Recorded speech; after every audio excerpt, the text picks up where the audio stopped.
Hindi biro ang mga pagsubok na hinarap ninyo. Lalo na nitong nakaraang linggo. Muli, maraming salamat sa pagtanggap sa hamon ng pagiging housemate. At sa inyong paglabas, good luck, ex-housemates Baninay, Cora, at Will. Sa ilang saglit lang ay makakasama na natin sina Baninay, Cora at Will dito mismo sa outside world. Pero ngayon, tingnan muna natin ang ginawang pagboto ng teen housemates. Narito, panoorin natin ito. Ang napili ko po is si Ate Cora po. Kasi po, nakikita ko rin po yung sarili ko sa kanya, parang matapang, yung palaban, ganun po. Ang napili ko po ay si Ate Cora po. Despite ng lahat ng napagdaanan ni Ate Cora, nahirap sa loob, lumaban siya at napakita niya na meron siyang soft heart. Pinipili ko po si Will kasi nagustuhan ko siya sa loob ng White Room. Hindi siya nag-give up kahit na ang pangit ng sitwasyon, kahit na ang hirap ng sitwasyon. Nakikita niya palagi ang bright side. Itong taong to pinili ko din dahil talaga pong natouch niya yung puso ko. Yung sinabi niya mas pipiliin pa niya yung pamilya sa pangarap niya po. Ay pipiliin ko po ay si Kuya Jerome po. Base po sa White Room Challenge and sa question and answer na napanood ko po, may nakita talaga ako sa kanya na may paninindigan, someone na palaban. Pinipili ko po si Kuya Will, Kuya. Nakita ko po siya sa White Room, yung hirap, pagod, kuya. And then sa question and answer po, pag siya po yung sumasagot po, kuya, doon po ako na napapalwa po, kuya. Tumatakbo sa ano po, kuya, si Kuya Jerome po.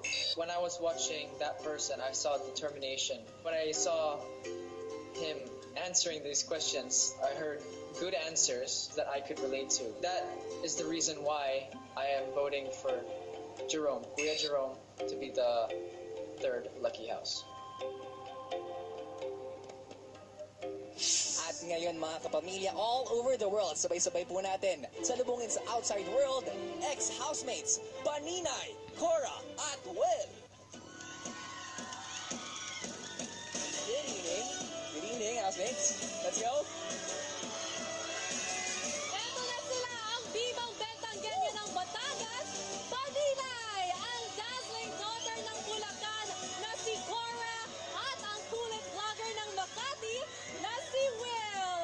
At syempre, sumasalubong sa kanila ang higpit ng makayakap, si Kuya Ak-Ak ni Baninay, ang daddy Scott ni Cora, at si Daniel, ang best friend ni Will. Baninay, susunduin mo na kita. Na-miss ang mga kapamilya, Baninay, dito muna. Okay, talagang na-miss nila ang kanilang mga mahal sa buhay. Baninay, Cora, Will, grabe ang mga pinagdaanan nyo these past days. I just want to know, sa lahat na pinagdaanan nyo sa bahay ni Kuya, saan kayo pinaka-proud? Proud po ako dahil tumagal ako at sa akin naging healthy ako. Tsaka pumayat ako, Big Brother. At tsaka po siguro yung marami akong nakilalang bagong kaibigan. Cora? Para sa akin, pinaka-proud po ako sa improved social skills ko kasi dati walang-wala. Pero ngayon, parang ang dami ko ng friends. And Will? Pinaka-proud ko sa sarili ko is I think napatunayan ko yung sarili ko, hinarap ko lahat ng mga hamon, and higit sa lahat, hindi ako sumuko kung kahit gaano kahirapan, nahirapan ako. So, Muli maraming salamat. You made so many people happy because of your stay sa PBB House. Thank you, Baninay, Cora, and Will. Nagwawala lang ng mga kapamilya sa harap ng bahay ni Kuya. Pero palilim na nga ang gabi at hindi pa tapos ang mga big time reveal ni Kuya. Yes, si Kuya, meron pa siyang malaking anunsyo kina Aura, Tanner at Jerome na may kinalaman sa Dream Team. Abangan yan sa pagbabalik ng Pinoy Big Brother Lucky Season 7.